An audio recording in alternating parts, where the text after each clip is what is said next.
Hey guys, how's it going? I want to quickly discuss a little bit about gallbladder surgery and all that. Recently, one of my friend, he was discussing with me about his father. He has pre-existing heart problem. On top of all this, he ended up with an acute gallbladder attack. And when they scanned his gallbladder, they figured out that he's got a bunch of stones in the gallbladder. And normally, did you guys know this? When you find somebody with a problem like that, gallbladder stones and acute cholecystitis, which means infection and inflammation of the gallbladder, then the gallbladder needs to come out. See, there are many areas in the body when you have an infection, you can just treat it with an antibiotic and you don't need to do anything further. Just the antibiotic would do it, like bad sore throat. So just do the antibiotics. Or even if they had a little bit of tonsils enlargement, you don't need to pull the tonsils out every time.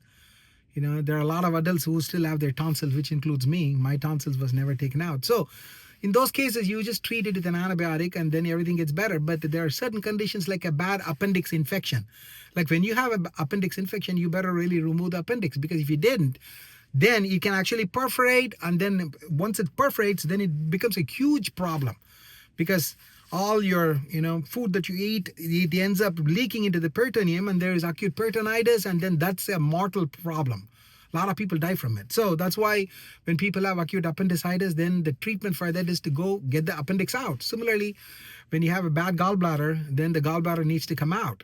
But in this patient's case, my friend's father, who had a pre-existing heart issue, they couldn't get the gallbladder out, because if they put him under anesthesia for the surgery, then he may not wake up, because his heart failure was that bad. So then you know what they did?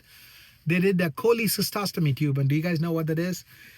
That's a little tube, rubber tube that goes, underneath your rib, and the interventional radiologist puts it. It goes underneath the skin into the gallbladder, and then it stays there and it drains the gallbladder.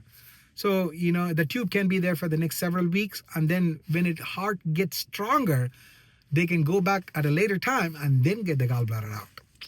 So that's a very interesting way of doing it. So cholecystostomy tube. That's a temporary tube that goes into the gallbladder and drains the gallbladder. So that's what I wanted to explain today. I'll talk to you later in my next post, guys. Goodbye.